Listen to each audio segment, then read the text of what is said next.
Hey YouTube, it's Matt with Olympus Reptiles, and today I'm going to show you how we work with a struggling snake. If you breed ball pythons, you're going to have struggling babies sometimes. It's a sad, sad thing, but it is what it is. This is a snake that's been giving us some problems. As a matter of fact, this entire clutch has given us a little bit of problem. This is a sibling to our one on the tragedy video that passed away. And we have been assist feeding this. Now it looks like it's a little bit interesting. I'm going to take a rodent I just killed. And yes, I did kill it. There was no reason to show that. And see if I stick it there, if I can get it to start on its own.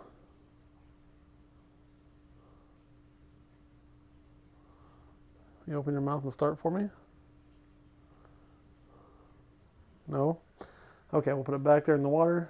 The reason for the water is just to act like a lubricant. One, we are going to disinfect ourselves just because, you know.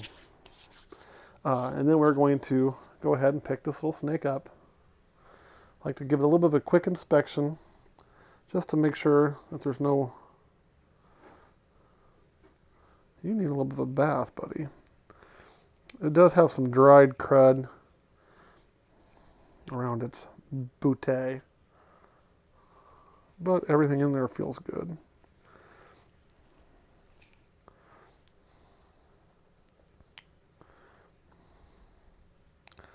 Just want to make sure and clean all that off. Make sure everything's good and hydrated in this tub. So I'll do really quick is, again, we'll just set that all out there. Kurt, keep that thing on the table for me. You can see it's pretty active. We have been assist feeding it for several weeks. Whoop, forgot. My water's busy doing something else. I gotta go grab it.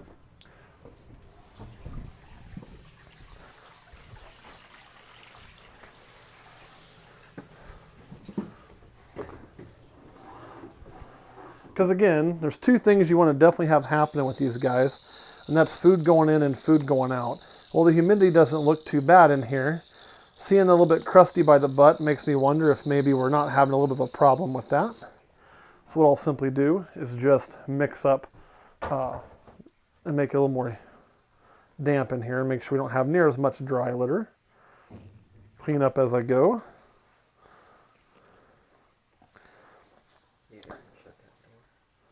Oh, I didn't. It's going to make noise, huh? I'll get it in just 1 second. Let me make this mix good, and I'll go get that door for you. Perfect.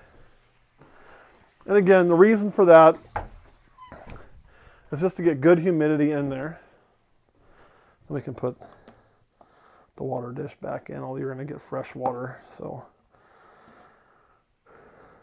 and of course, we're going to re-disinfect. The reason we're going to re-disinfect is I just played in litter, everything else. Now, we're going to try to do an assist feed on this snake. That's what it's been taking really good. So I expect that it will take an assist again. This has been one of our rougher years, honestly, with babies. I don't know what it is exactly, if it's partly the move, if it's partly the, the temperatures, things have kind of changed in the room as more things have been added. I have several theories and no proof and no way to get it. So, we'll just have to, and sometimes, unfortunately, this is not an exact science and you're figuring out as you go. So you want to hold, and if they're going to fight you, let them fight you a little bit. This is not something that you need to win the very first attempt because they're still fragile, right? It's amazing, too. As many times I've done this, I think I've only been bit by one animal while actively doing this. The water is just to kind of act as a lubricant, okay? Then we're going to get this started in the nose. There, once the mouth opens, that's good. I find with a lot of prey items, this is a little bitty mouse, little fuzzy mouse.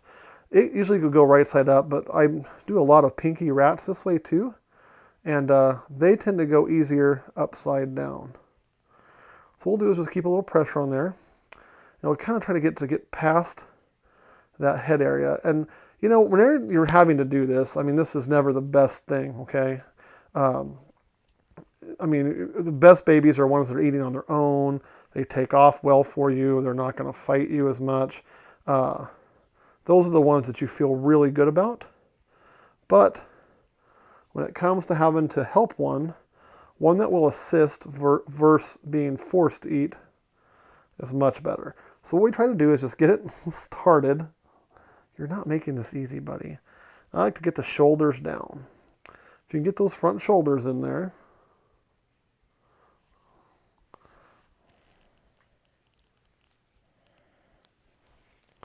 And again, you may have to change your grip a few times. There we go.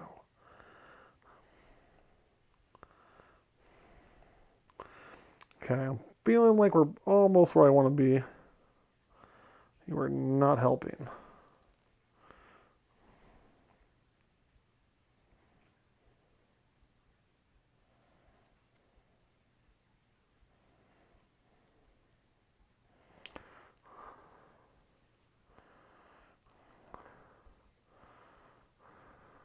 There we go. You feel them slip in, and then I like to just clamp the mouth down, if I can, and kind of give a little bit of a tug on the prey item. We're not clamping hard. I tend to kind of keep a hold of that so I won't thrash so much and set the snake down. Now, I back away. I'm going to set down, let the camera still watch it, and we're just not going to move a lot. And what I expect to see is the snake sit there in that position, take a few deep breaths, and then the hope is it starts trying to work this prey item down on its own. If it does that, we'll let it do it, change its water, and put it back up, so that way it can just, have some time to do its thing.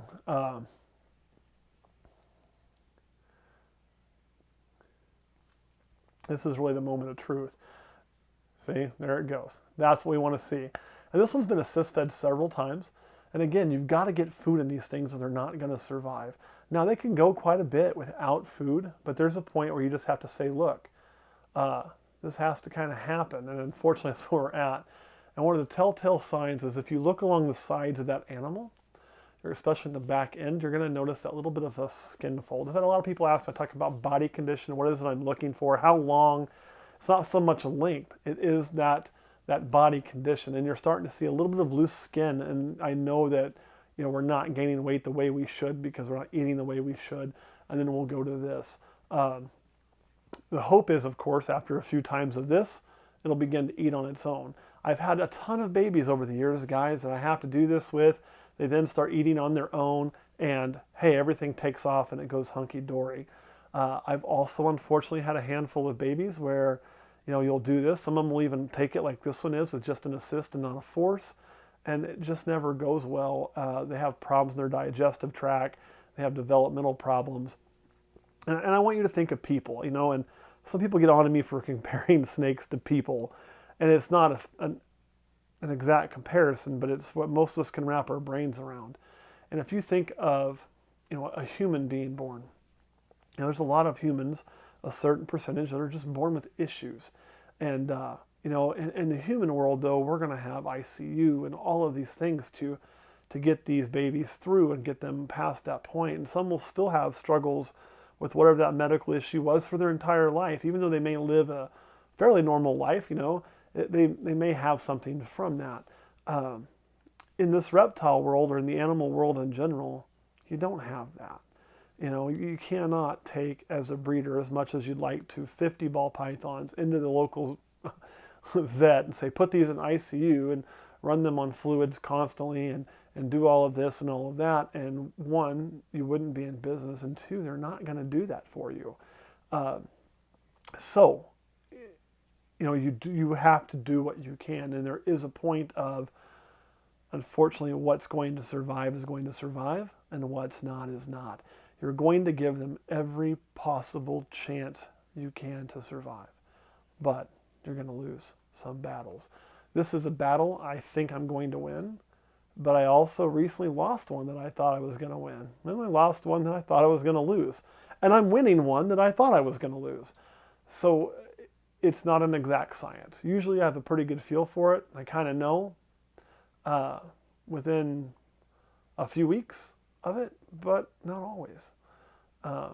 Not always. And even with all the medical care in the world, as unfortunate as this is, some human babies don't make it. So you can imagine some reptile babies aren't going to either.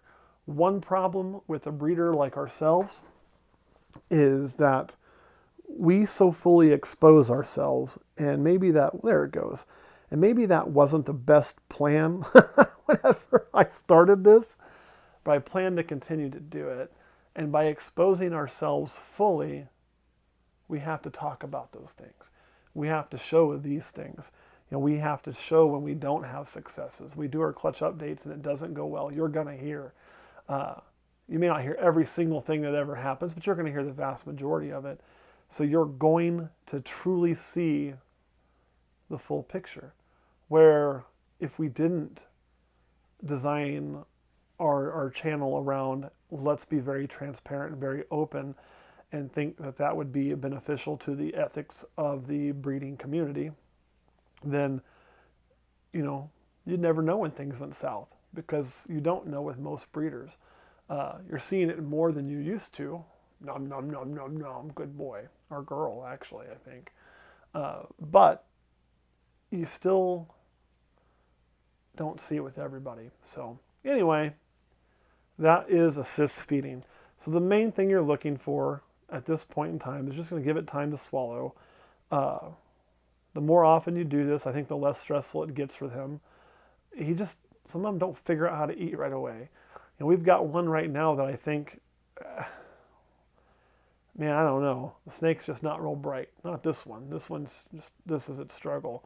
We have a clown we hatched that I honestly think is, I cannot think of a politically correct way to say the problem, but I have to assist it, and it has no clue what's going on half the time. And I don't know if it ever will. We will see. Now this one's going to, and I have to move in order for it to get that the rest of the way down. And some of it too is new babies. They're just learning their body and how things work. I mean, they come out much more prepared for the world than a human baby does for its world. But, you know, this is still like, oh, I got to move my body so I can get this down. Yeah, I'm laying in a circle. That's not going to work. There's still some of that takes place with these as they kind of learn what all's going on. But the fact they move the prey down the track themselves is good. The ones I don't feel really good about are the ones I have to force, and I have to take it all the way to the belly by hand. They don't really help much. That tells you that they're fighting a losing battle most of the time. Still worth fighting, but yeah. The reason for looking too at the body condition that I did, what I'm really looking for there when I picked it up, I guess I can talk about that, is any swelling at the tail. So if there's a lump or a swell in the back end, one thing we've had a little more this year than in past years, and I think it might have to do with the overall humidity or something in here. I might have to go make some adjustments to that. And again, I'm kind of trying to rack my brain to figure out why I'm seeing it more. I could just be seeing it more because, well, I have more babies. That can cause that too, you know. But where they're having a problem passing the stool and you're having to kind of help them with that. I have had a little bit of that this year. How you doing, buddy?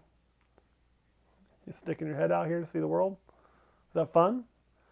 So I'm looking for that because obviously if the back end's plugged up and I put more in the front end, you're just creating a traffic jam, right? And that traffic jam is not going to do well for anybody. So with adult ball pythons, that's rarely ever a problem. With babies, I mean, it can be. So at this point, what we can do is this snake's done well enough. If I'm very careful, I can not spook it. Pull the water. Give you some fresh water, huh? I know it. And you can see it's still working down. Ooh, a little more than I wanted. We're just going to run some easy water.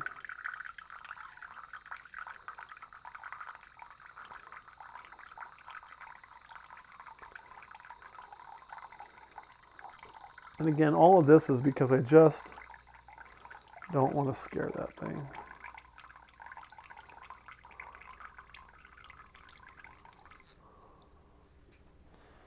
I had to shake it off still, right? All right. How are we doing? We doing good? Looks like we are. No, come on. You can't come out. No, come on. There you go. I'm going to slide her back in her cage. Now that's all the way in the belly. We're looking really good.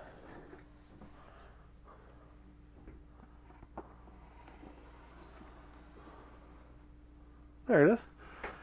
All right, guys, that is how we deal with a snake that's not eating very well. It's a pain in the butt, but if you're going to breed, you have to be prepared to do those things. Your first time will be very nerve-wracking. It gets easier, I promise. I don't even know how many times we've done that now after being involved in those 4 or 5 years. I think my first year I didn't have any. I think my second year I had 1, maybe 2. And then in years after, we've had multiple because we've grown. And I'll give you an example. Is this girl right here. This is one that I remember raising up and assist feeding. And now you're like, well, she still looks really thin. Well, it's because she just laid eggs recently. So now she's a breeder for us, and I had to hand raise her. I had to assist feed her for quite some time and really get her going. And now she's a breeder, and she's already back on food and been a good eater. As a matter of fact, if you look at her number, she was born in, that says 2013, but that's a complete misprint. I hit the wrong button. She's actually a 2018, I do believe. So I think she actually got ready in 2 years. Nope, 3 years. Sorry, she got ready at the end of last year, so she's a 17. So she didn't even take any extra time, and she was born in the 30s with gram weight. So Kurt, anything you want to add? Or any questions? Snake you assist feed, what morph is it? The one just now or that one there? The first one. The first one was a zebra bee. So that is a pastel. I got to quit watching balls too. No, I'm kidding. I love balls too. That was a pastel spider axanthic. Of course, we run SK line with everything we do. So an SK axanthic pastel spider. God, I just did it again, didn't I?